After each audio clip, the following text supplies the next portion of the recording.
అనేది రైతులకు ఈ కూటమి ప్రభుత్వం చేసే అన్యాయము, దౌర్జన్యము, ఈ దౌర్జన్య కాండంలో ఈ కూటమి ప్రభుత్వం ఎప్పుడు కూలిపోతుందని రైతులు ఆశతో, ఆందోళనతో, ఆతృతతో అమాయకంగా ఎదురు చూస్తూ ఉన్నారు. ఎప్పుడు ఈ ప్రభుత్వం పోతుంది?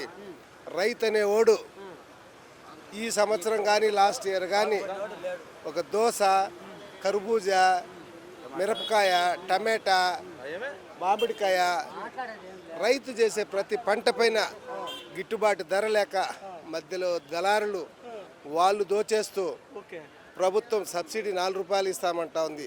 అది ఎంతవరకు నిజమో, ఇస్తుందో ఇవ్వదో.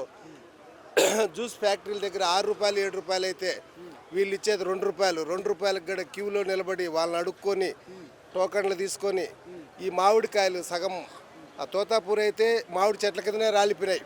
మాది 10 ఎకరాలు. 10 ఎకరాల్లో నేను కోసినది 10 టన్నులే. ఇంకా దాదాపు 50-60 టన్నులు అట్టే నిలిచిపోయినాయి, కొయ్యలేకపోయినాం. రైతులు ఈ గోస చూసి కూటమి ప్రభుత్వం తొందరగా కూలిపోయి రాబోయే రోజుల్లో రామరాజ్యం రాగా మన జగనన్న ప్రభుత్వం వస్తే రైతులు ఇకనైనా బాగుపడతారనేసి మా కోరిక, మా ఆకాంక్ష. ఇంతకుముందు గత ప్రభుత్వంలో ప్రతి పేదవాడికి సంక్షేమ పథకాలు, ప్రతి పథకం చాకలి, మంగలి, కుమ్మరి, వ్యాపారస్తుడు ప్రతి క్యాస్ట్లోనూ అణగారిన వాళ్ళకు, మైనార్టీలకు ప్రతి ఒక్కరికి అమ్మఒడి అయితేనేమి, ప్రతి ఒక్కరికి నెల వచ్చే ముందుకి రైతు భరోసా ప్రతి ఒక్కటి వస్తూ ఉంది.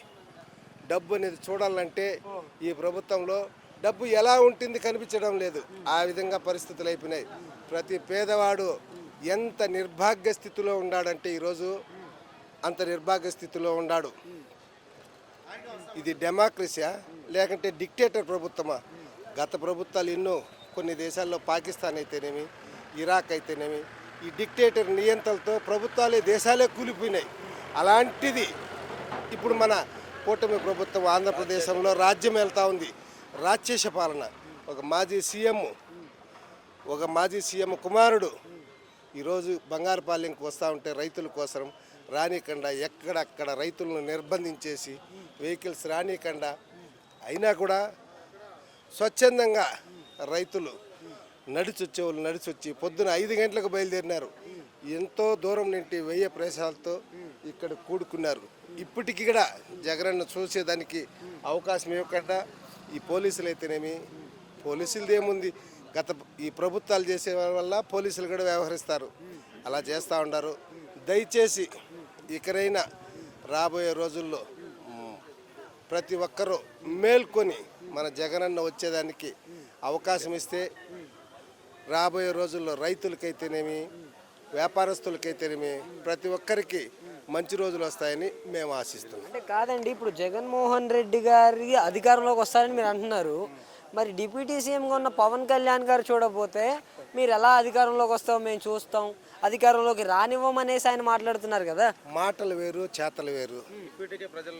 ప్రజల్లో ఈరోజు ఎలక్షన్ పెట్టినా కూడా దాదాపు 75% మార్పు అనేది వచ్చేసింది. సూపర్ 6 పథకాలు పెట్టినాడు. ఏ పథకం సరిగ్గా అందుతా ఉంది? ఎవరికి అందుతా ఉంది? లాస్ట్ టైం అమ్మకు వందనం అని చెప్పినారు. అమ్మకు వందనంలో వచ్చిండేది 50% కూడా రాలేదు. ఎక్కడనో పేపర్కు, న్యూస్కి ఇచ్చేదానికి కొంతమందిని బూచిలాగా చూపించినారు కానీ పేదవారికి ప్రతి ఒక్కరికి అందలేదు. రైతులకు అందడం లేదు, ఏది అందడం లేదు. అటువంటప్పుడు కూటమి ప్రభుత్వం మీద అసంతృప్తితో జనాలంతా ఉన్నప్పుడు ఎందుకు రాదు? జగనన్న ఖచ్చితంగా వస్తాడు, మళ్ళా సీఎం అవుతాడు, మళ్ళా ప్రజలకు సంక్షేమ పథకాలు అన్నీ వస్తాయి అని మేము ఆశిస్తాం.